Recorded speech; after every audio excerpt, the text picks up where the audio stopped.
First of all, I'd like to welcome all of you to our panel discussion.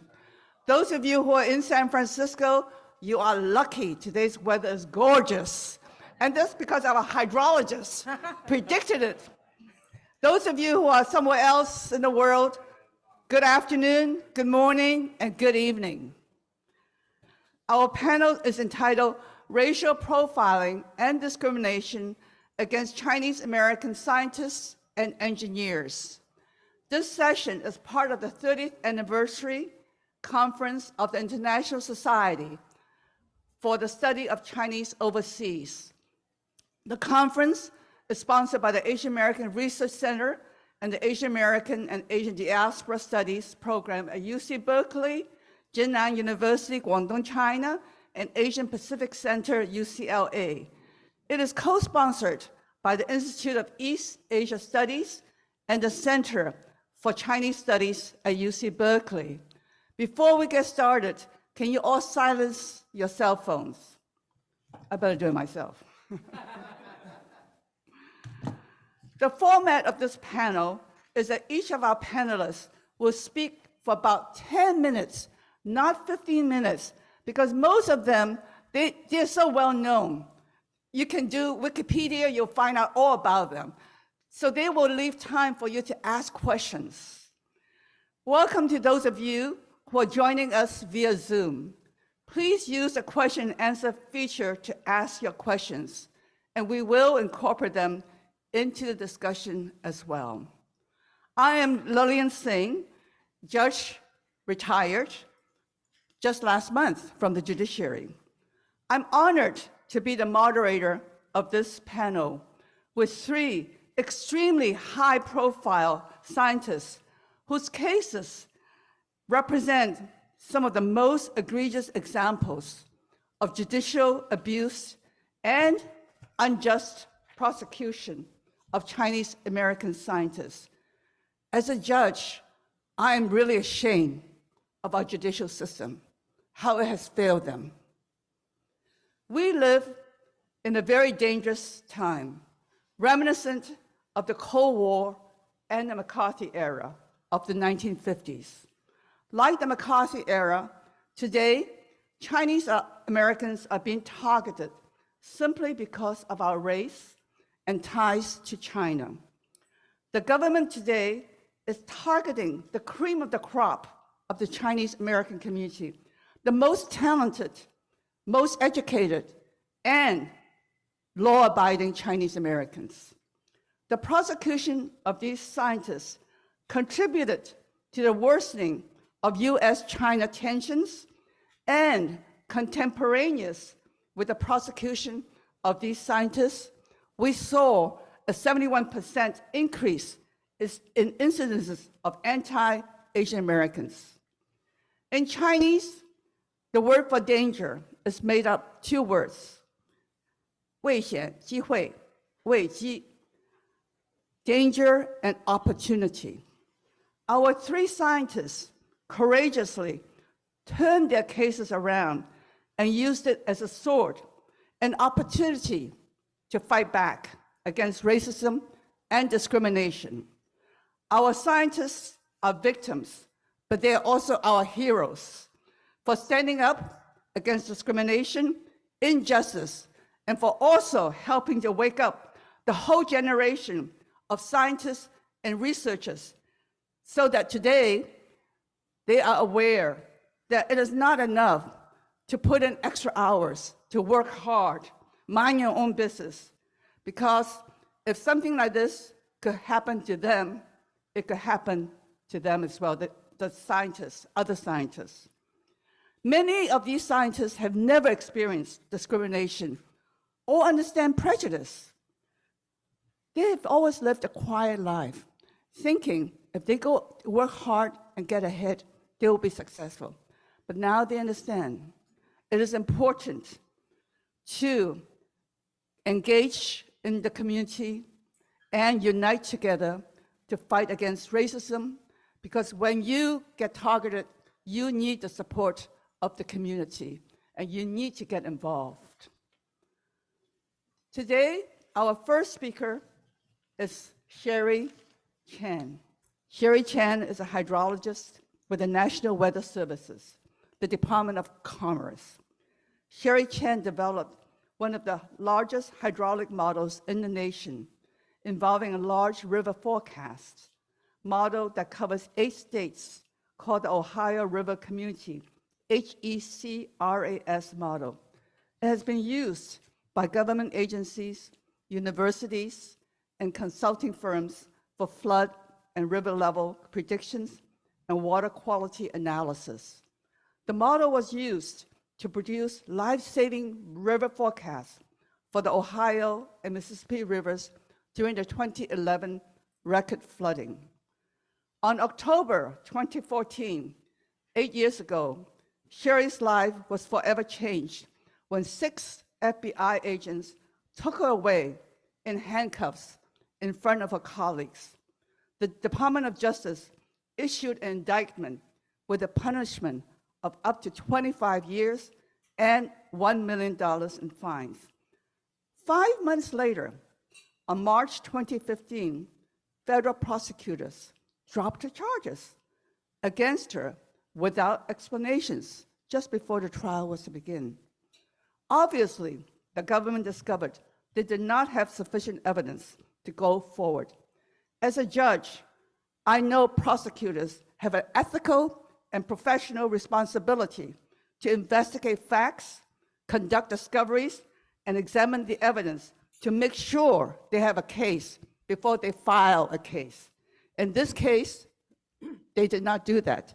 They neglected their responsible professional duties. However, just because this case was dismissed, Sherry's life continues to be miserable. On March 20, 2011, Sherry was fired from her job for many of the same reasons that she was originally prosecuted for. In October 2016, Sherry filed a case of wrongful employment termination to the Merit Protection Board. In April 2018, the board issued a discussion stating that Sherry was a victim of gross injustice and ordered the Department of Commerce to give her job back with back pay. But the Department of Commerce appealed, and this appeal is still pending. In January 2019, her case was in an indefinite limbo, and she decided to file a civil lawsuit against the United States government for malicious prosecution and false arrest. For 10 years, not just 8, if you count the additional 2 years that she was being spied upon by informants and the government. Sherry's life was like hell. She lost her job, her social status, suffered great economic loss, paying high attorney's fees and court costs. Her spirit of determination and courage were unwavered during all this time. Sherry is our woman warrior who battled fiercely against not 1 government agencies, but 2, Department of Justice and the Department of Commerce. Let's hear from Sherry how she battled these government agencies and what her life was like during this period. Sherry?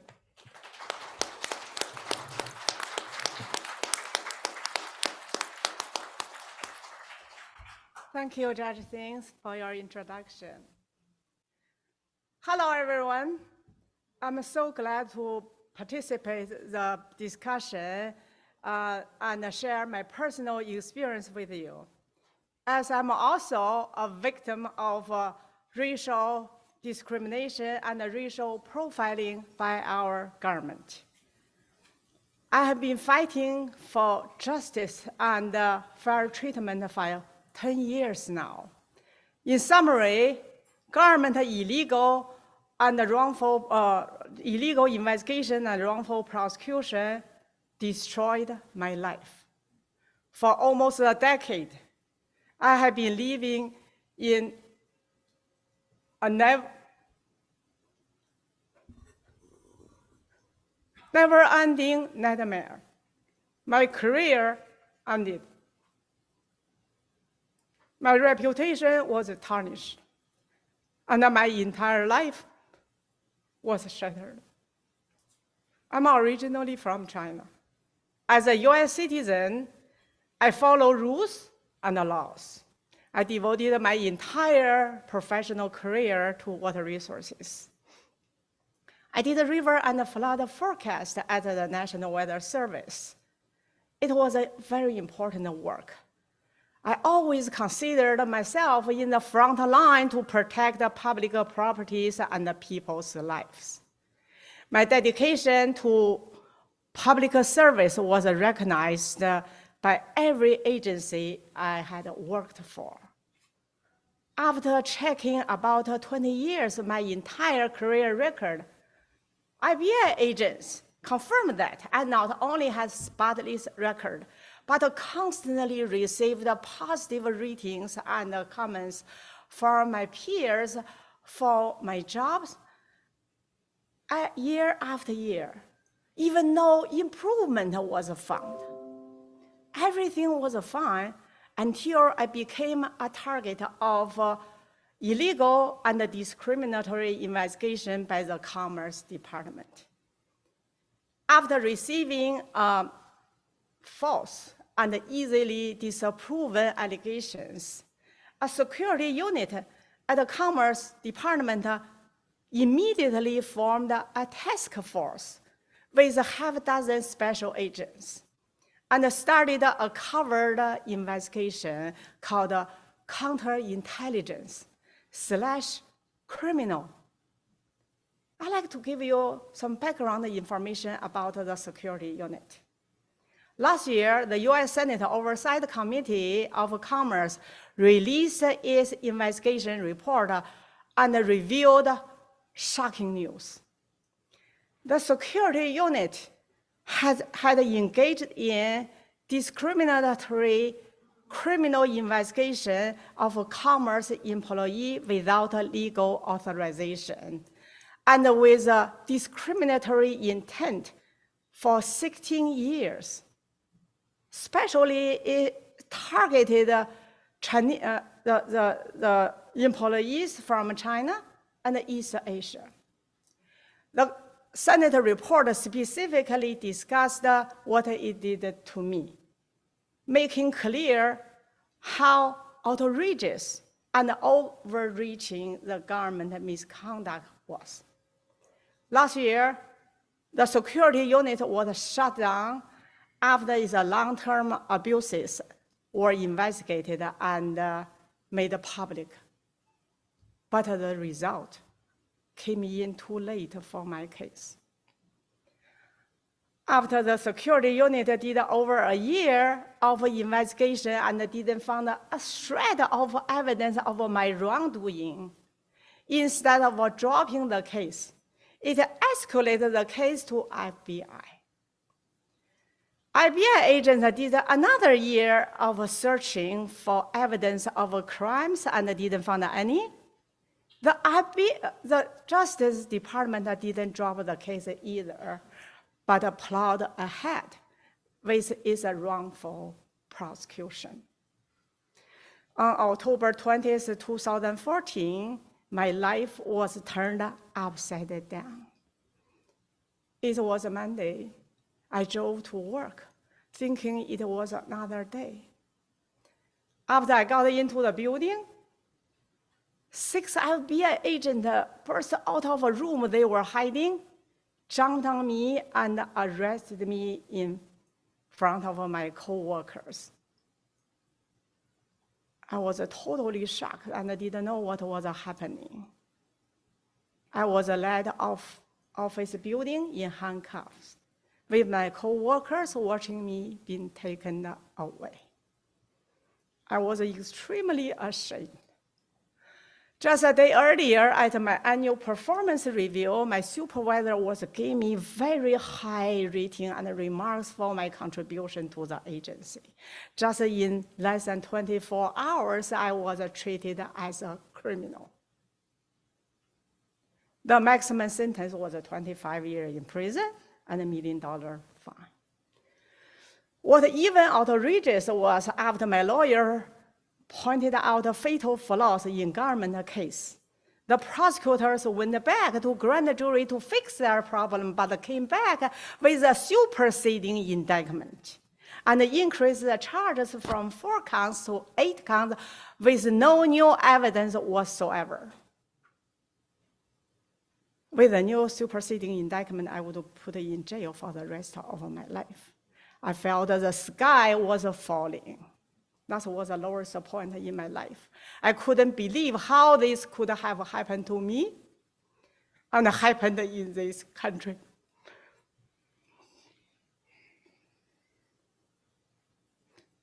However, soon after the superseding indictment was issued, the government offered plea deals. Basically, if I admit any of the charges, they would drop the rest, and I would face no jail time at all. What should I do? It was a decision time.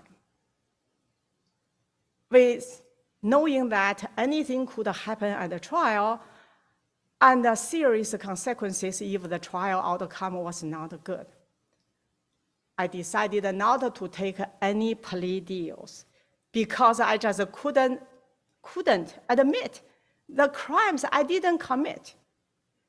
I decided to fight for justice at the trial. To my surprise, just in less than a week before the trial scheduled to begin, the government suddenly dropped all the charges against me without explanation. The case was dismissed.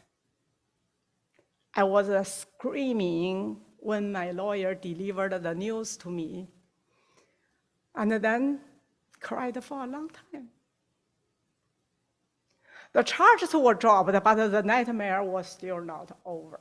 Instead of issuing an apology, Commerce Department terminated my employment a year later, largely based on the same charges that has been dropped. My life was turned upside down once again.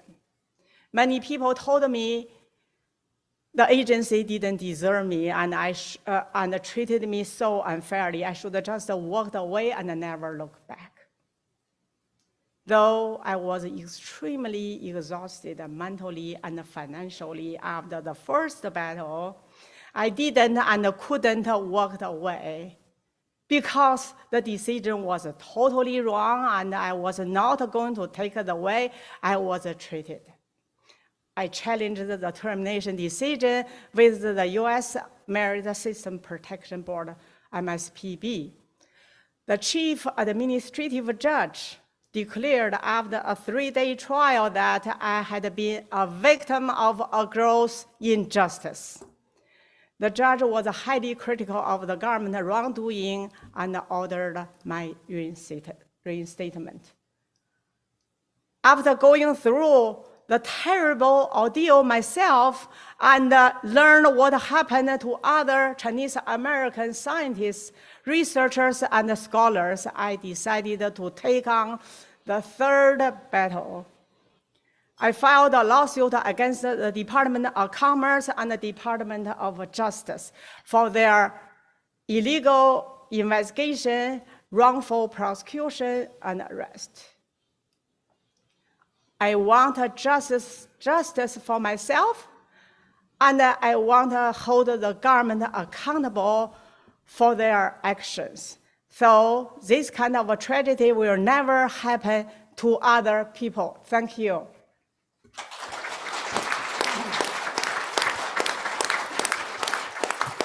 Her battle is like David against Goliath.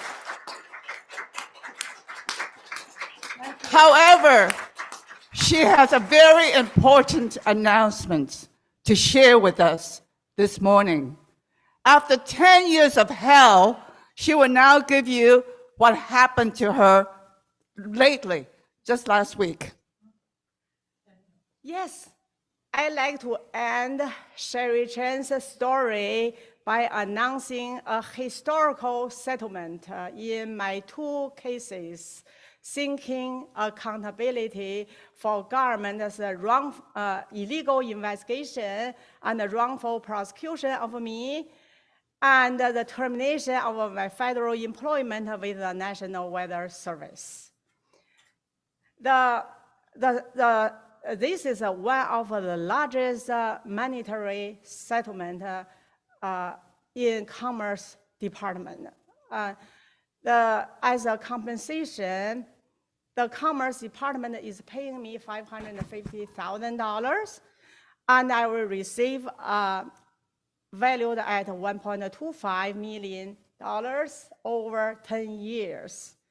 In addition, the Commerce Department is hosting a meeting between me and a senior agency official. During the meeting, the official will present me with a letter that acknowledges my extensive achievement during my tenure as a U.S.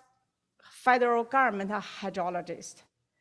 This is a big win for me, not only for me, but for our Chinese American community and for the rule of law.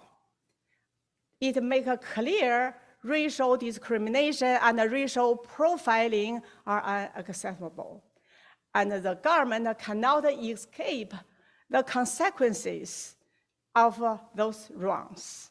It will be held accountable. Though there are no amount of money can fully repair the injustice I have experienced over the years and the harms and the damage the government caused to me, but it is a critical, important step toward justice. I cannot tell you, you cannot imagine how happy or how happy I am, I guess, for my names to be cleared. I'm not a Chinese spy.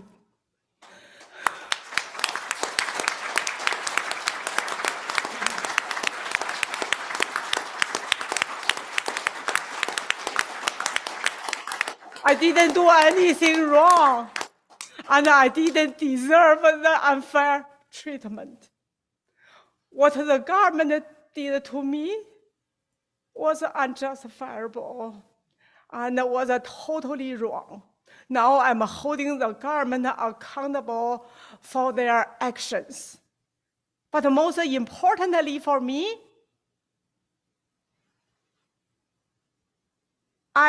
the decade-long nightmare and the horrible ordeal is finally over. Thank you. Let's rise and give her a standing ovation for her courage, for her determination to fight against injustice. Thank you, Sherry, for representing all of us in your battle. Unfortunately, Sherry, please sit down. Battle against government may not be over. Like everyone else who's been arrested in the world, when she applies for anything like global entrance, there's a question, have you ever been arrested? And she would have to check yes. How unfair this is to her and to everybody else on this panel. We have to move on. I know it's really, thank you for very, very inspirational and emotional presentation. We really appreciate your sharing your story with us. Our next speaker has almost as emotional a story as Sherry's. Sherry is a woman warrior. Our next speaker is a man warrior. Together, we're going to be able to fight the government. Our next speaker is Professor Xiaoxing. Professor Xi is a world-renowned expert in the superconductivity field. He is a Laura H. Carnell Professor of Physics at Temple University. He has published over 350 papers in referred journals. My tears are still flowing from Sherry's story. And holds 3 patents in thin films of high TC superconductors and magnesium diboride. Professor Xi's life was forever changed on May 2015, 7 years ago.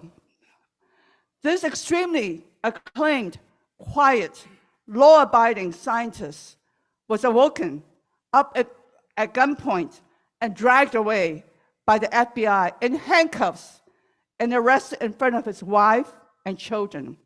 He was accused of sending trade secrets to China, specifically the design of a pocket heater used in superconductor research, and faced charges carrying a maximum penalty of 80 years in prison and $1 million fine.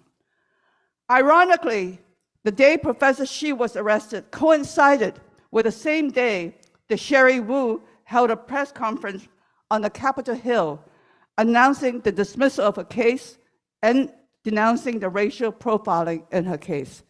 But her case was not over, as you remembered. She was terminated from her employment after that. 4 months later, Professor Xi's case was dropped by the Department of Justice, but the damage has already been done. Professor Xi did not share any restricted technology about a pocket heater, but a different device, which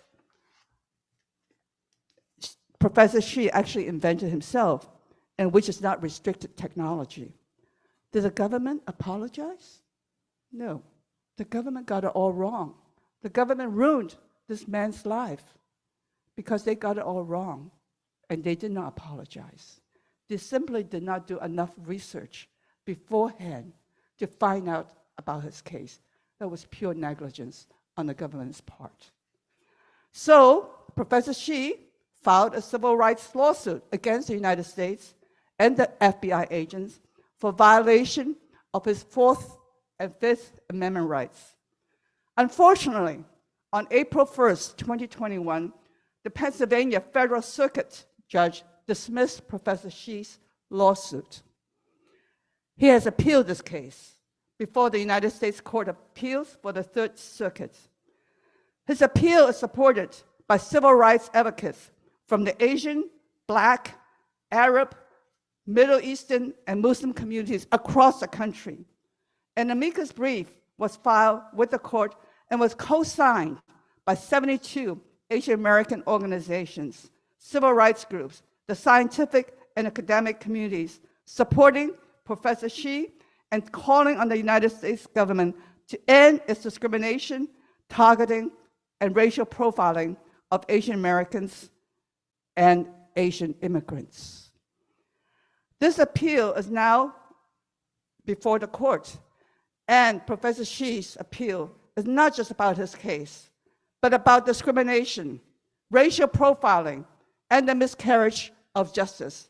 The Department of Justice should be labeled and corrected to be called the Department of Injustice. It's been 8 years since Professor Xi's life has been turned upside down.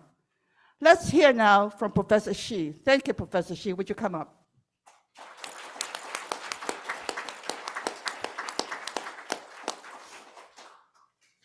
Thank you, Judge Tseng. And good morning, everyone. My name is Xiaoxing. I'm a professor of physics at Temple University. I want to take this opportunity to congratulate Sherry on the historic settlement with the US government in your lawsuits for wrongful prosecution and termination from the National Weather Service. And I salute you for your perseverance and courage in to fight against all odds until the justice prevails. This is historic because many more scientists who have been unfairly charged or will be unfairly charged by the government because of our race, ethnicity, and where we come from, will take inspiration from your victory and fight the injustice. That's the only way we can hold the government accountable when they racial profile people in violations of their constitutional rights. So I want to make one point very clear.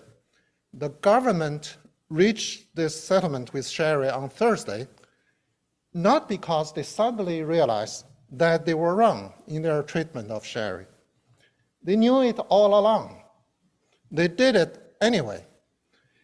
They refused to admit it if only they could. Unfortunately, they bullied the wrong person. Sherry would not yield. Sherry would not give up. Sherry kept fighting whatever hardship she must endure until the government kind of admitted that they have wronged her. So Sherry, you are a hero to us all.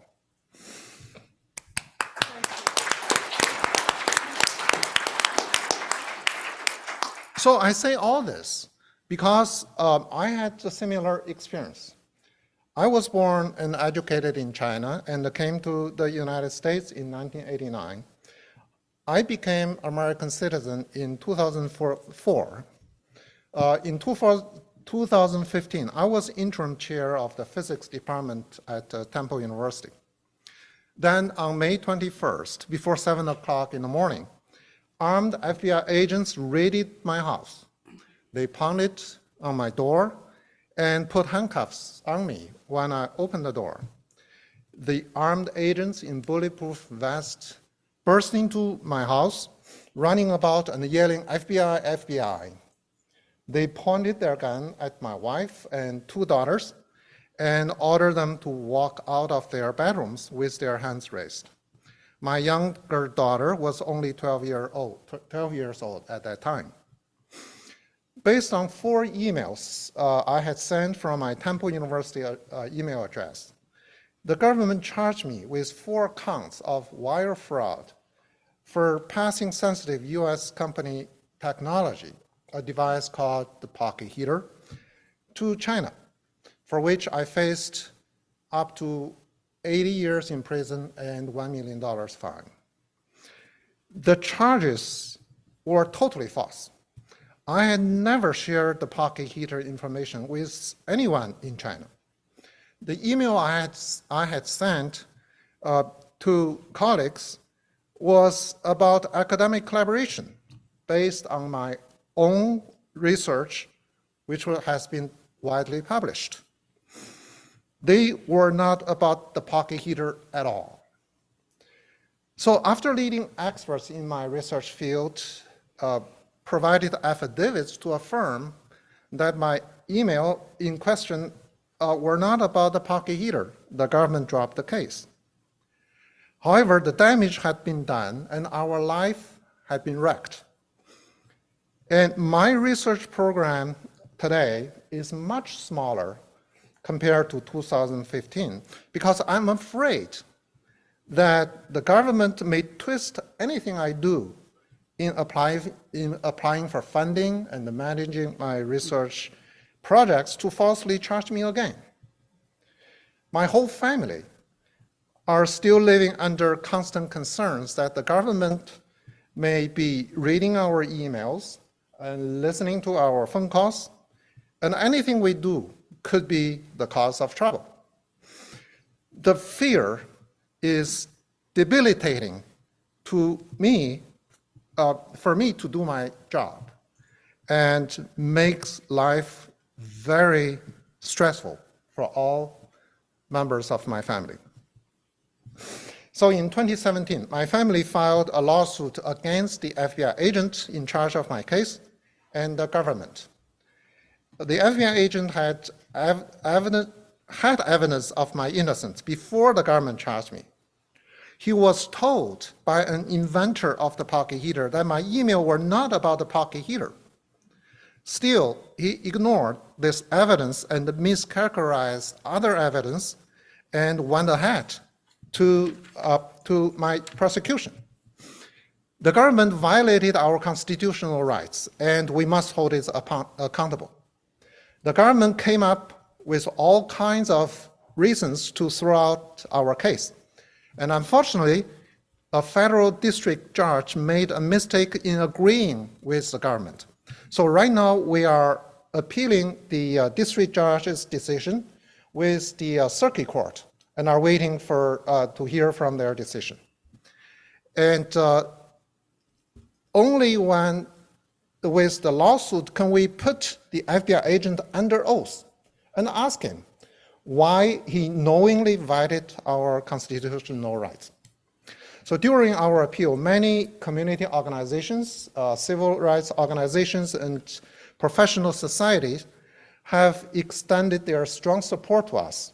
We are very grateful to their support, which helps to sustain us in our struggle.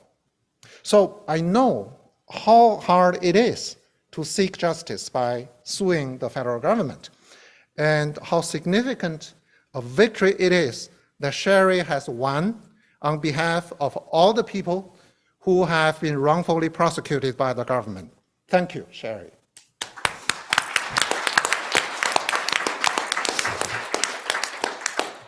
So being falsely charged by the government taught me 3 lessons. Number 1, what the DOJ charges, when the DOJ charges somebody for stealing secrets for China, it is not necessarily true.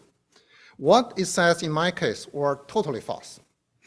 Number 2, Chinese American scientists are being unfairly targeted.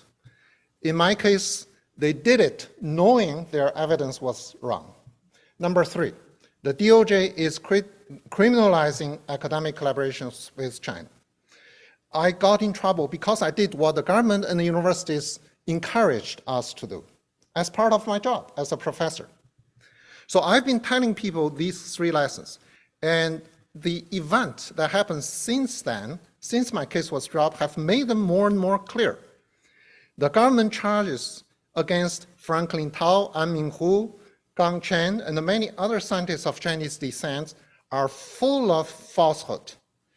Under the China Initiative, the DOJ weaponized grant disclosure to charge academics because they see the Chinese scientists, professors, and students non-traditional collectors or spies for China, but cannot prove it. And now, new laws, policies, and regulations are clearly moving towards a complete decoupling of the United States with China in science and technology. Given the rapidly rising geopolitical tension between the United States and China, the situation is only to get worse, not better. In many senses, the 2 countries are at war. And if history is any guide, the last time the United States was at war with an Asian country in World War II, the government sent more than 120,000 Japanese to internment camps. It was one of the most atrocious violations of American civil rights in the 20th century. Recently, some reporters asked me, now the DOJ has ended the China Initiative. What are you fighting for? What did the justice look like in your eyes? I answered, we don't want to be sent to internment camps. Literally or figuratively. This is not being alarmist. This is a real possibility. However, the United States and China being at war should not be an excuse for violating anyone's civil rights.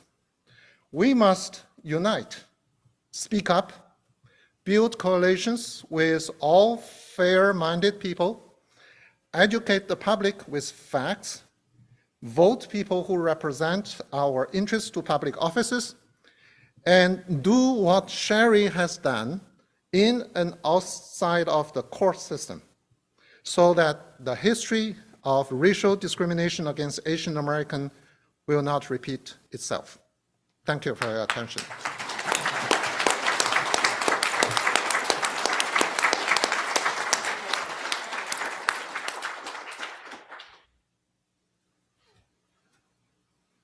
Wow, what a presentation, Professor Shi. Thank you so much. You know, like Professor Shi, so many scientists and researchers have become activists because, like Professor Xi said, we must unite. We must stand up. We must fight against discrimination. Otherwise, the government will go after you and you will, without even a sound of protest from anybody. We have to protest where we see injustice. I just want to comment one thing that Professor Xi said. You cannot believe everything that a government charges you. Unfortunately, our society says where there's smoke, there's fire. We have a legal principle called presume innocent until proven otherwise. These scientists were condemned by the public opinion as soon as the charges were filed. They were labeled Chinese spies. Unfortunately, in this country, a lot of people see Chinese as spies for the Chinese government. Our next speaker is just as compelling story as the other two. You guys are really lucky today to have on this panel such great speakers and courageous people to tell you their stories. Professor Gan is a mechanical engineer and nanotechnologist. He's currently the Carl Richard Soderberg Professor of Power Engineering at MIT.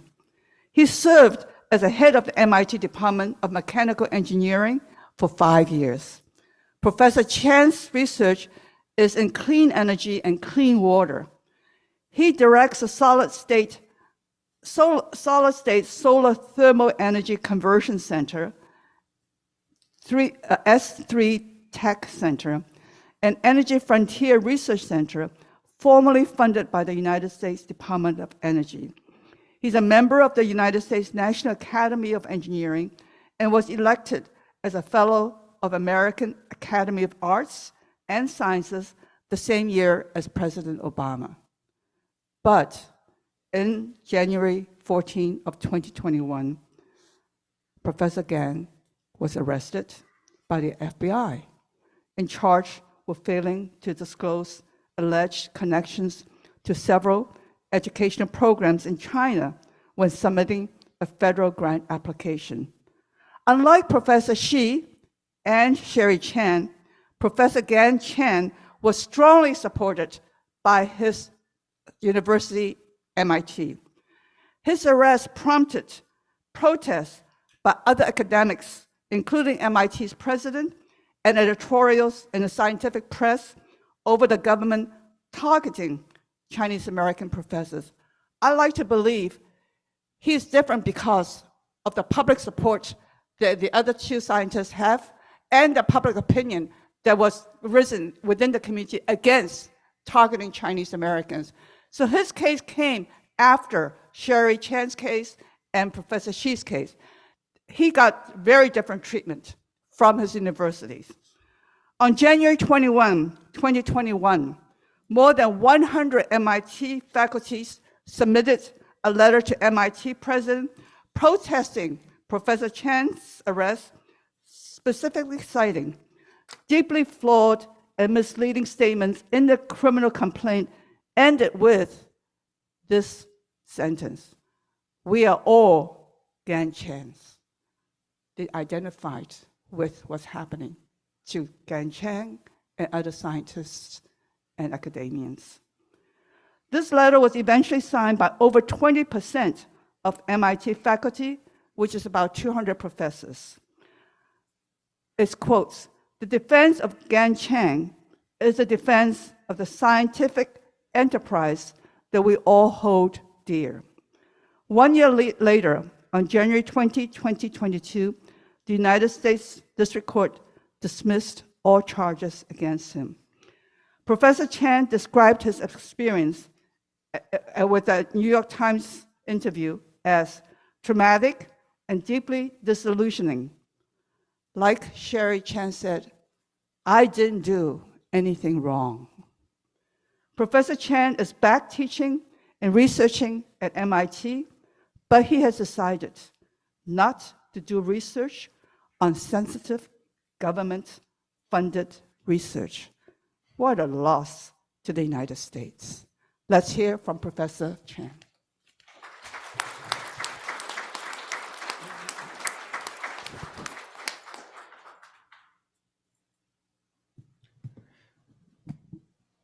Thank you, Your Honor.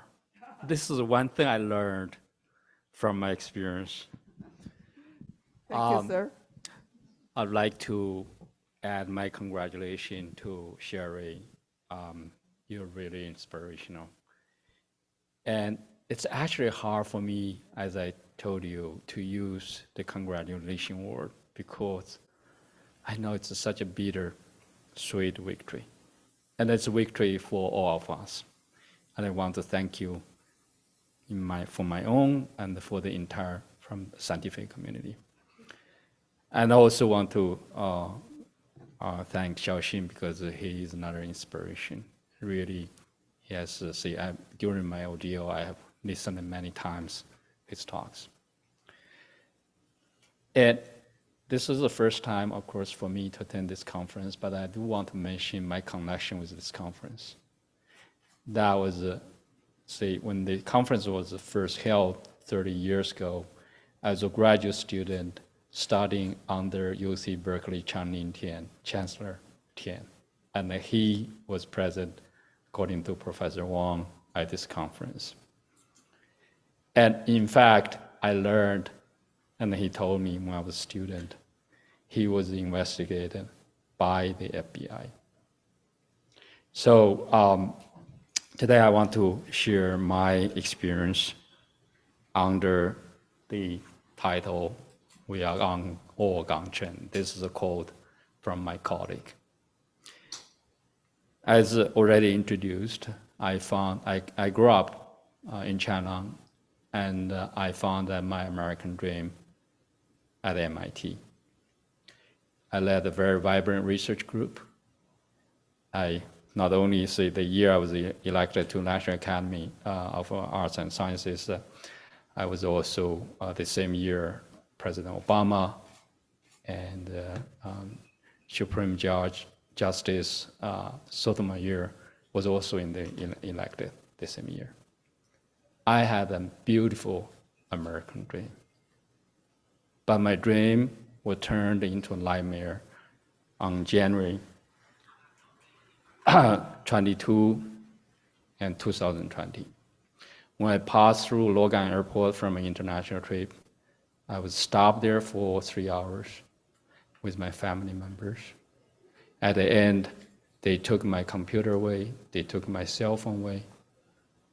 And luckily, at the time, I did not give them the passwords. I learned already from my colleagues because they were worried. They talked to MIT legal department. They told us we, as American citizens, have our rights. So I refused to give them my passwords, not because I had any secret, but because I felt I was violated. After I came back, I told MIT leadership.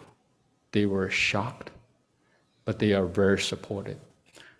They found me a lawyer outside, paid the legal fee. They also hired another lawyer, another law firm, to represent MIT. So I got 2 law teams looking into all my records for the entire year 2020, and they said I did not do anything wrong.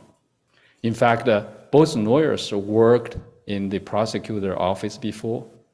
So in December 2020, the prosecutor, the lead prosecutor, actually told both lawyers, and they're now in the imminent indictment. Right? Not in the next 60 months. But in January, less than a month, January 14, 2021, around 6:30 a.m., over 20 federal agents raided my home, arrested me. My wife and my daughter were in sleep. Later on, my wife told me she heard police. She thought she was in a dream. Opened her eye, a man was standing beside her bed. And another year later, all the charges against me were dropped. No apology. And the prosecution was really just absurd. Even on the day of my arrest, the chief prosecutor told my lawyer she rushed the case. And she said, my worst crime was serving as a reviewer for China's Natural Science Foundation. And many of you are university faculty, so you know this is a part of a job of doing reviews. Right? And in the news conference on the same day, because that was just 1 week before the presidential transition, the US attorney at the time, Andrew Lillian, accused me to question my loyalty to US. And the FBI director, special agent in charge, Joseph Bonlato said, we found CHEN has accepted 29 million in foreign funding.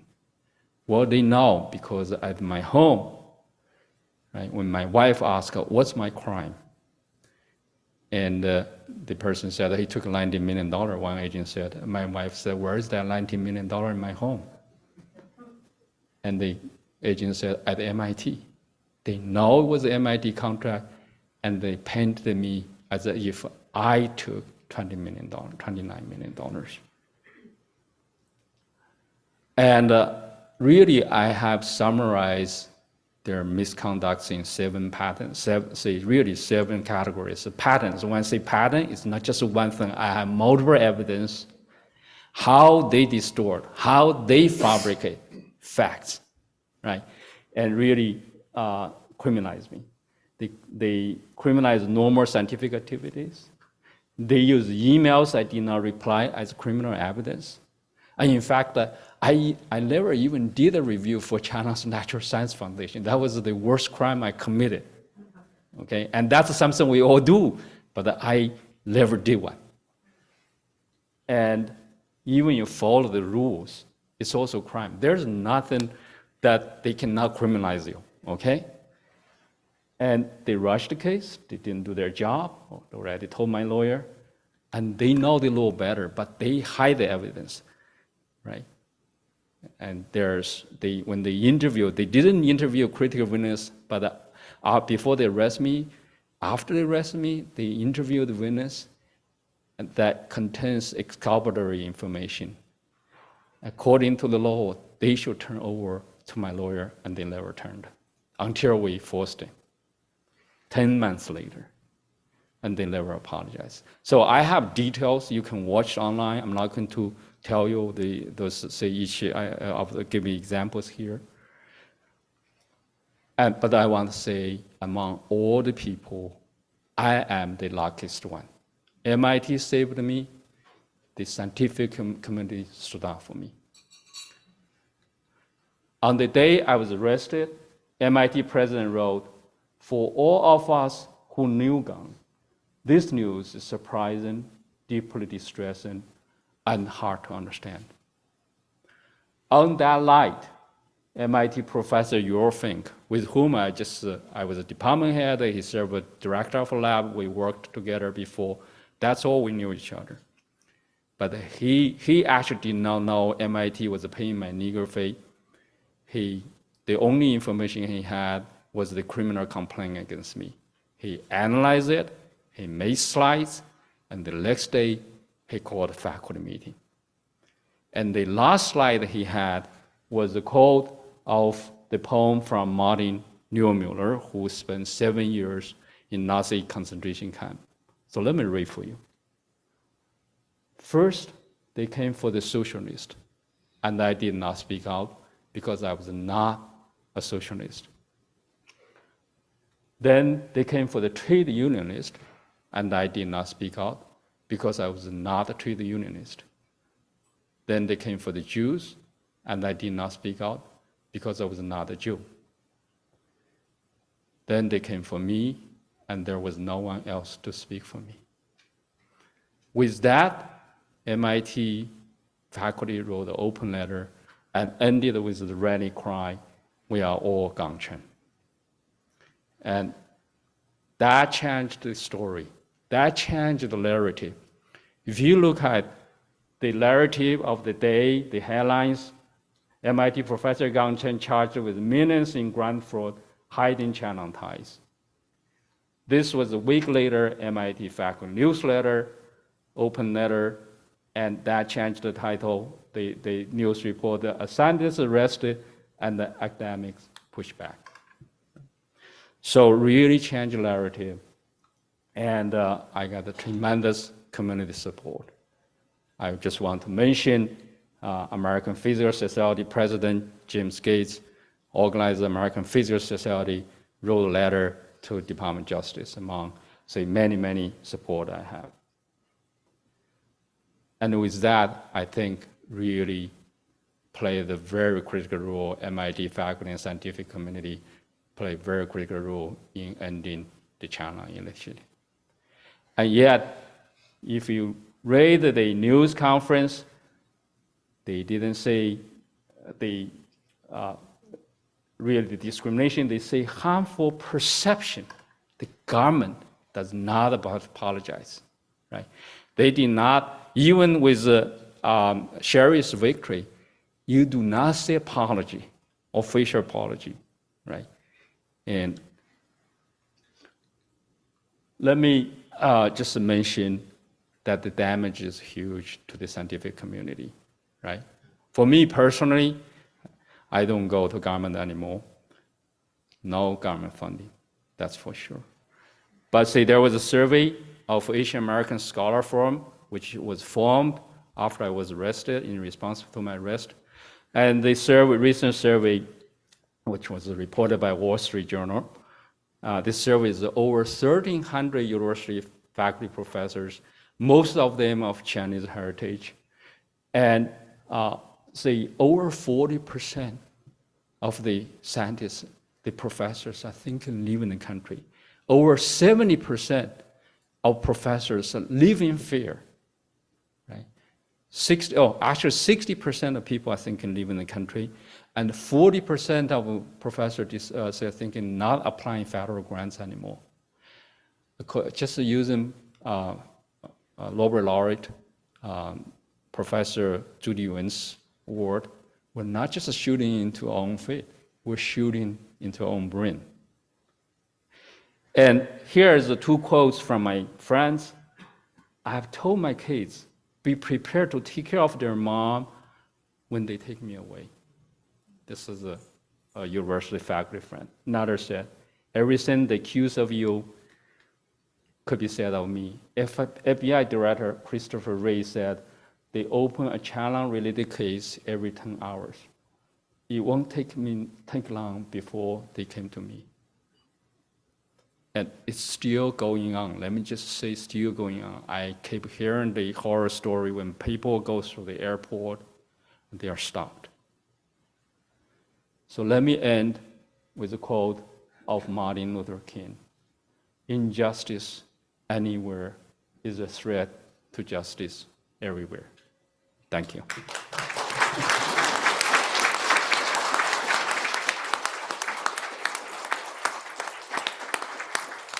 Our speakers are incredible. Unfortunately, our time is really limited. It's already after 10, but we have one additional speaker who is remarkable in his campaign for justice. He has extensive record. I have 2 pages of him, but I'm not going to read them to you now. What I'm going to do is simply summarize by telling you the wonderful news that he was just recently inducted as 2022 Fellow of the National Academy of Public Administration just a week on November 2nd. He is the only Asian American there now. The previous Asian American was Norman Netta. Now, you can Wikipedia him in terms of his background. I just want to summarize that he is a co-organizer for the APA Justice Task Force, a group of volunteers formed to address racial profiling and related justices and fairness issues for the Asian American community. He also served as trustee for the Sherry Chen's Defense Fund since 2016. Jeremy Wu worked tirelessly to help abolish the China Initiative. Unfortunately, we all know that today we have the CHIP and Science Act that President Biden signed on August 2nd, 2022. and some fear this is a child of the China Initiative, but on steroids. Things going to get worse. During the case of Wen-Ho Lee, Jeremy served as a national ombudsman for the Department of Energy. He was the principal advisor to the Secretary of Energy, charged with eliminating racial profiling, monitoring and reviewing diversity management matters, resolving workforce disputes, and promoting cultural understanding. It was a very important role during the Wen-Ho Lee case. I'm sure you all know about Dr. Wen-Ho Lee's case, but what is different is what the judge did in that case. Unlike the federal government in all these cases, where they have not received a decent apology, federal judge Robert Parker apologized to Dr. Wen-Ho Lee in open court from the bench. And he said, it is a shame that someone like him suffered so much because of the Clinton administration for misleading the judge and for bringing disgrace to the United States judicial system across the nation and around the world. Unfortunately, we have not learned from history. Today, we are again facing racial profiling, government abuse of power, and disgrace to the US judicial system, and no apologies. Let's hear from Jeremy Wu, how he has helped these scientists to fight discrimination everywhere. Jeremy?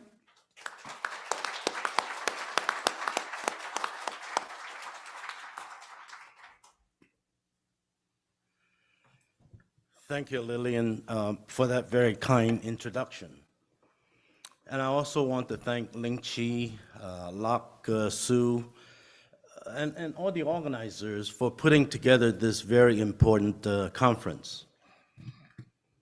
And congratulations, Sherry, and thank you, Xiaoxing and Gang.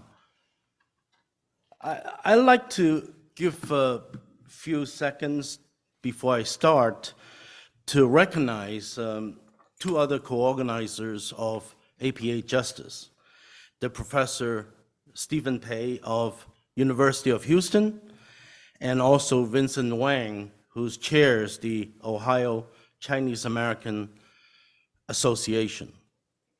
I was born in Hong Kong.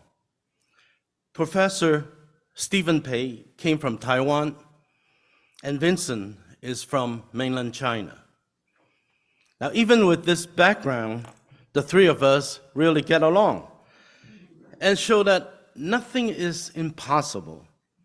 And we have been spending a lot of hours together, including many hours in the Sunday morning, on APA Justice.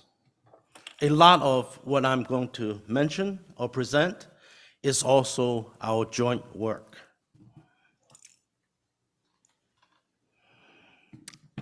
If I may start by going back to the year 2015, the New York Times just broke the story that the government had dropped Sherry Chen's case. You just heard Sherry's story with her historical settlement. I did not know her at that time. In less than 2 weeks, the Congressional Asian Pacific American Caucus, or CAPAC, held a press conference on Capitol Hill. CAPAC Chair Judy Chu was there. Mike Honda was there. Ted Lieu was a brand new congressman. He was there. Community leaders, including myself, were also there. I was the regional chair for the Committee of 100 at that time. CAPAC announced that 22 members of Congress were sending a joint letter to then Attorney General Loretta Lynch, asking for an investigation whether race was a factor in the indictment and prosecution of Sherry CHEN. Little did we know that FBI agents were breaking down Professor Xi's door that same morning, and you just heard his story. His case, his criminal case, was dismissed 4 months later on another Memorial Day, 9/11. There's a common theme between these two cases. They are Chinese-American scientists. The government alleged both to be spies for China. Both cases failed miserably and were dismissed. Now, before Sherry and, oops, did I skip one? Yeah. Before Sherry and Xiaoxing, there were two other Chinese-American scientists who worked for Eli Lilly and were similarly charged in Indiana. Their case was also dismissed. In 2 short years, 4 scientists of Chinese descent in private industry, government, and academia were alleged to be spies for China, only to have all their cases dropped. APA Justice was formed in the fall of 2015 in response to Judy Chu's call. It's loosely patterned after a community team that I chair in 1999. It almost seemed like a century ago, and it was. It was included in the Department of Energy Task Force Against Racial Profiling final report, which was released in the year 2000. The issue at that time was Dr. Wenho Lee. I later became the National Ombudsman at DOE, and that was when I first met Professor Ling-Chi Wang. Fast forward to the year 2018. The ill-conceived China Initiative was launched by the Trump administration in November. Kansas University, Professor Franklin Tao was the first academic indicted under the China Initiative. On January 5th, APA Justice, Asian American Advancing Justice, and the Brennan Center for Justice, all 3 of us have justice in our name, wrote to then President-elect Joe Biden and asked for the end of the China Initiative. Less than 10 days later, before Biden was even sworn into office, Professor Gang Chen was arrested. I would call that moment of awakening. For many Chinese American scientists, it can happen to Professor Gang Chen, it can happen to anyone. Well, all Gang Chen became a popular slogan, not only in the US, but also internationally. In December 2021, MIT Technology Review published an investigative report showing the undeniable trend and pattern that the government targeted academics on so-called research integrity cases based on primarily administrative errors or discrepancies. They have nothing to do with economic espionage or trade secrets. As indicated by the spike in the red bar in this bar chart, after Matt Olson was confirmed to be the Assistant Attorney General for National Security, he announced the end of the China Initiative on February 23rd of this year. However, make no mistake, the end of the name China Initiative does not automatically mean the end of racial profiling and discriminatory policies and practices. When APA Justice got started, our task was pretty simple: be a resource and share platform to connect elected officials, with concerned organizations and individuals. And over time, we realized that we have to build a sustainable ecosystem to facilitate, inform, and advocate against racial profiling and related justice and fairness issues. Now, here are some of the examples of what we do. We hold monthly meetings. Within a few weeks of Gang's acquittal, we invited him and his lawyer to speak. We also invited a former US attorney, and two were all Gang CHEN supporters from Harvard and from Germany to speak. We also invited Erica Murasugu, who's the Deputy Assistant to the President. We invited her to come and listen. In another meeting, ranking member of the Senate Science Committee, Senator Roger Wicker, he's a Republican, and he talked via video about the investigation of the ITMS unit that Sherry just mentioned. In another monthly meeting, we had the top university leaders, presidents and deans, Asian and non-Asians, speak against racial profiling, and also had a national campaign written to the Attorney General. We published periodic newsletters about 4 times a month. We recently helped to initiate a campaign to oppose the nomination of Casey Arrowood to be the U.S. Attorney for the Eastern District of Tennessee. Arrowood was the lead prosecutor of Professor An-Ming Hu in Tennessee. We helped organize the first congressional event on profiling of Chinese American scientists in the form of a Democratic member roundtable. We hosted, jointly with 4 other organizations, a series of webinars to raise the awareness of the China Initiative.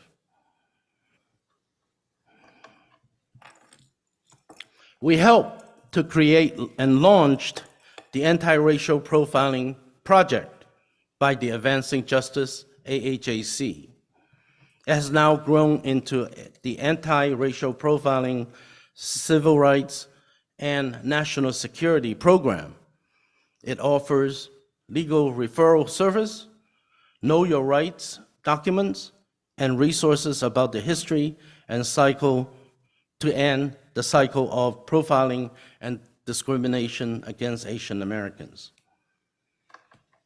We fully engaged the White House Office of Science and Technology Policy, including a 31-slide presentation and 19 pages of notes to address the immediate and systematic issues in the implementation of something called the National Security Presidential Memorandum 33.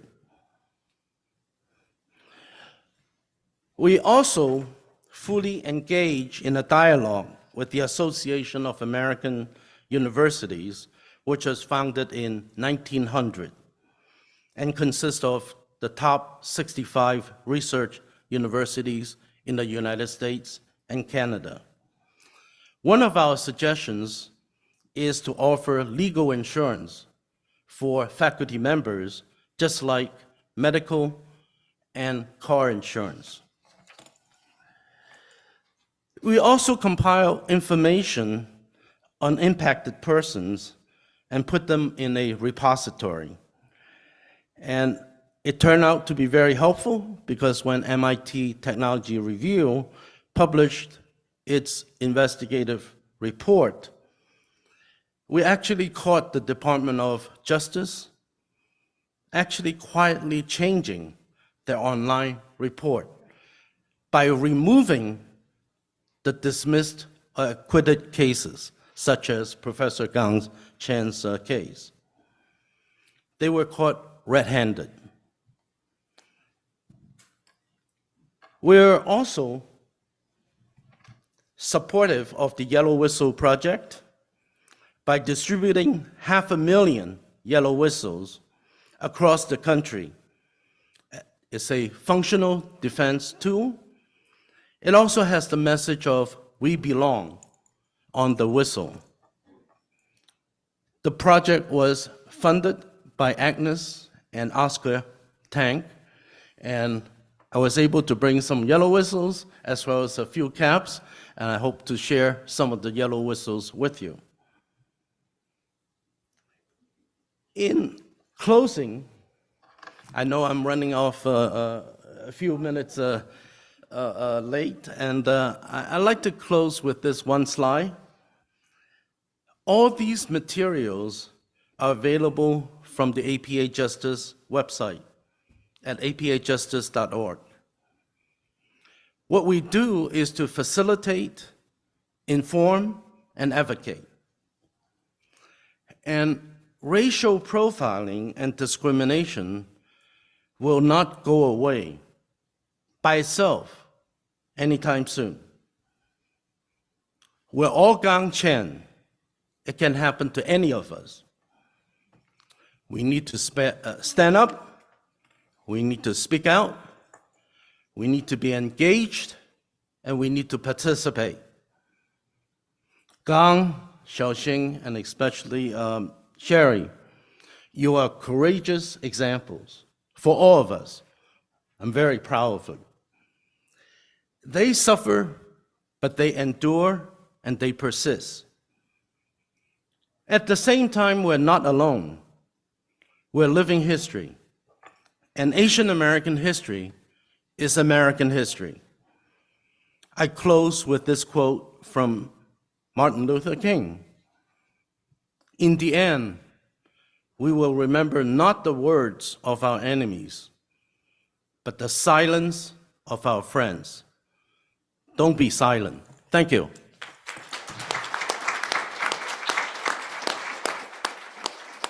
Thank you so much, Jeremy Wu. This is his hat. It says, "I am the yellow whistle." So let's all be yellow whistlers. When you see injustice, whistle. When you see something not right, speak up. Unite and confront injustice and fight for justice. We are now going to open up to questions and answers. LJ, you've been raising your hands, waving away. Yes, Mr. LJ, Alvin Jha. Yeah, this is primarily an academic audience, and I would suggest to everybody to deal with your environment. You have groups like AAUP, you have the Bulletin of Atomic Scientists, and what I've noticed in reading their material, they've kind of jumped on the bandwagon of being anti-China. So I think those groups like that, AAUP, Bulletin of Atomic Scientists, need to be confronted, especially among the scientists. Okay. The second thing I'd like to talk about is that Gang Chen was praising MIT for backing him up, and that's an excellent thing that they did. But I think we have to look back at the negative role that academia has played in this. I don't know if you're aware of it or not, but back in 2018, Hoover Institution got a bunch of China scholars and put out a document called Constructive Vigilance. And it was headed by notable people like Orville Schell, Larry Diamond, and they basically... Alvin, your points are excellent, but what is your question to our panelists? Jump on those people who are doing this negative stuff about China, especially the China scholars. Okay, thank you. Thank you. And yes, Judge Julie Tang. Questions. Not comments, question. I think that Julie, would you look at the mic? your legacy will remain in the Asian American history as well as U.S. history as one of the most significant case of persecution, but also the most significant case of courageousness from Chinese Americans. My question is that I understand the China Initiative so-called has been removed, but it's now changed to the initiative. But what has substantially changed? That will be for Jeremy Wu. Yes, I would like Jeremy, to would you like to have answer a the question? Answer to that. Well, am I on? Yes, you Yeah. are. The China Initiative ended in name in February, and they're still continuing with some of the existing prosecutions. And what we did not talk about would be the thousands of investigations that have been started by the FBI.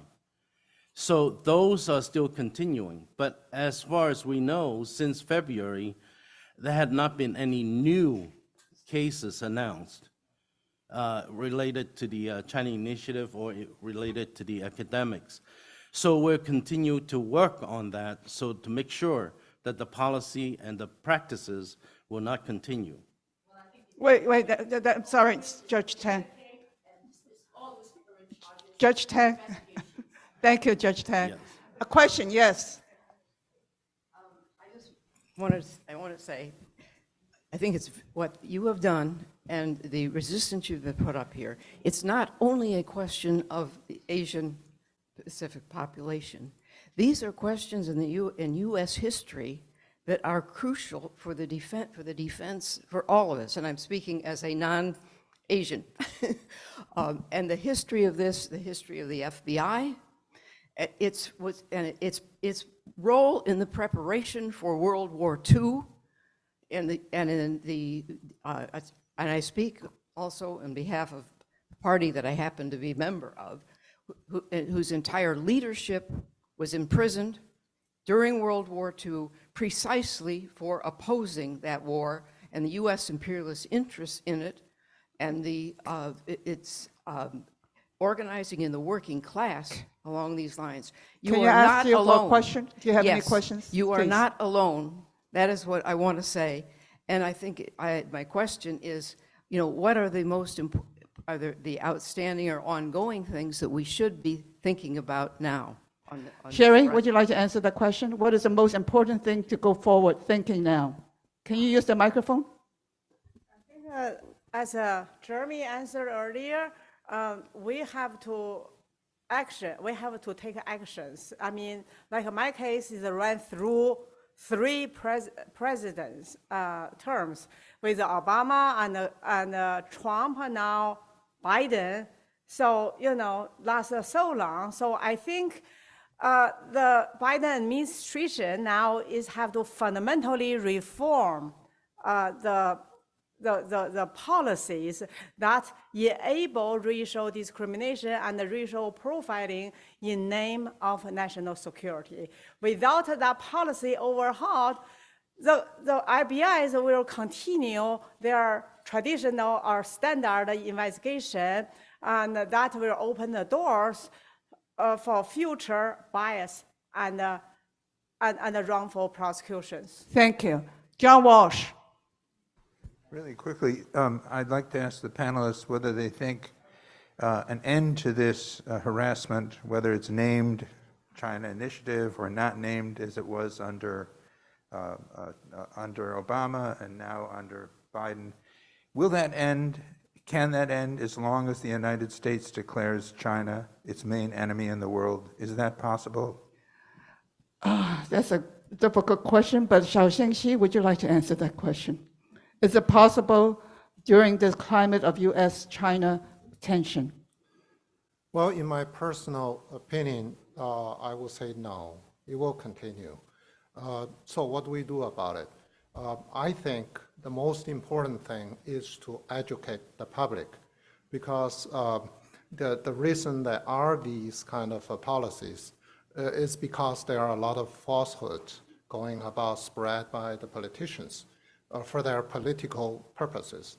So what we need to do is to tell the public what the facts are. Many people are fair-minded. They don't know what's going on to us and to many other people. So, you know, in my opinion, that's the most important thing that we have to do if we want ever to make the impact of these policies not as bad as it would have. It will be. One last, yes, ma'am, yes, please. Thanks so much. I would like to ask, what are your comments on the effectiveness of different forms of fighting injustice, in particular, legal means, legal instruments such as like fighting the courts and lawsuits, which are by construct on the government's terms and turf, compared with other forms of mass organizing and direct action? Thank you. Professor Chen, Dan Chen. Asking you to select one of the forms of fighting injustice. I think there are many forms. The fact that Sherry Swen is one great example. I would like to just give another example. This is we need to learn from the Jewish people, and how those really, to me, it's really the people, the bad guys, bad apples in the government, right, responsible. This is a good example is now the community is mobilized against the Arrowwood's nomination for district attorney. And if we're successful, we set a great example. They need to, when they have behaved, they mistreat us, they will also have to say their career could be impacted. So I think this is a great way. To me, we need to have more of this, people who are really bad guys and pay their price. Professor Lin-Chi Wang. Thank you for letting me try to address the last question. Thank you. Because this came from personal experience of organizing to defend Dr. Wan Ho Lee. You remember that, you know, for 2 years, the national narrative, whether it be TV, mainstream newspaper, or government, everything is about Wan Ho Lee being guilty of being a spy for China. And I try to come out with some idea, how do we counteract this type of narrative? And at first, I thought, maybe we should do what African American community usually do, and that is to go out there and protest. And the idea that came to my mind, and this was December 1999, I thought if we could do what African Americans have been able to do, and that is round up some busload of people, go to the White House and circle the White House for, for a few days or even, as long as we could last out there. So I sent out an email and asking for volunteers to help me lead this effort. And you know what? Not a single one except one person, and that's Wan Ho Lee's daughter, Alberta, responded and said, yes, I will go to circle the White House and protest. So that was really real troublesome that the community did not come out with anything. So then in March of 2000, I was invited to speak at the Lawrence Livermore Lab, which is like a Los Alamos Lab here. And I decided to use that forum to announce a national boycott of Chinese American and Asian Americans of all the national laboratories, of which there are 10 in the United States. Livermore being one of them, and Los Alamos another one, Brookhaven, 10 of them. And that somehow the AP, Associated Press, will pick it up and put it in a newspaper. It appeared in the New York Times and a lot of other newspapers. And suddenly, and this is March, and suddenly, they were concerned from the government that, and in fact, by August, the New York Times decided to do a national big story. On Sunday, 2 full pages from the beginning with the front page. Trying to, they decided to figure out whether the boycott succeeded or not. And it really went beyond my expectation, because I only asked people not to apply for jobs at the national lab. But the New York Times reporter called me and said, they found out that some of the senior Chinese American scientists are leaving and to go into teaching at universities rather than continue working at Los Alamos lab. And so as soon as that article came out, the director, John Brown of Los Alamos lab, immediately called me, and then later on the assistant secretary in charge of energy, all calling me and said that let's talk and let's see how we can end the boycott, because we are in trouble. So I think this may be another opportunity for us to launch something like that, because how else can you, because right now, politicians, national media, and everybody has only one narrative. If you are a Chinese American, that is synonymous with treason and espionage. There's no doubt about that in my mind. And of course, this goes back to Wan Ho Lee, and even goes back even further to 1951 to Dr. Chen Xiaoxing at the Carnegie, Caltech, and he was, of course, the founding director of Jet Propulsion Lab, which is funded completely by NASA. So, I don't know whether that is possible or not, but that seems like a way of sending a counter narrative at a national level, so that our government and our national media, and national media, by the way, interesting is that by around April and May, started changing their reporting of Wan Ho Lee case, and we were able to, I really thank the Judge Parker at, in Albuquerque, New Mexico, who apologized and dismissed Wan Ho Lee's case. Thank you, Ling That's Chi a Wong. possibility. Yeah. Professor Wong has been the founder of many, many different organizations and movements. And now he told me this is going to be his last involvement. I don't think so. He is so active, he's calling for action again and for starting a movement. I was going to end with him, but I can never not call upon somebody else who wants to be heard. Otherwise, I'll never hear from, he will haunt me for the rest of the week. Henry Durr. I always appreciate Ling Chi's comments, but I actually have a question. Oh, good, Mr. Durr. For the panel members. The response of the MIT faculty was exemplary, and I was wondering, going forward, what are the strategies to not only engage Chinese and Asian American scientists, but non-Asian scientists and their organizations, because it really takes the entire profession to speak out against these unjust tactics by the FBI and Justice Department, and to call out politicians like Marco Rubio of Florida, just unilaterally always accusing, Chinese espionage activity. So what are these coalition efforts going forward? Jeremy, you want to talk about coalition politics? Well, I think in my presentation originally, we tried to connect different people. And very soon we realized that it's not good enough. And what we try to do now is to create a sustainable ecosystem. And exactly as you mentioned, Chinese Americans by themselves will not be adequate. Asian Americans by themselves will not be adequate. So we need everybody in the village to make this work.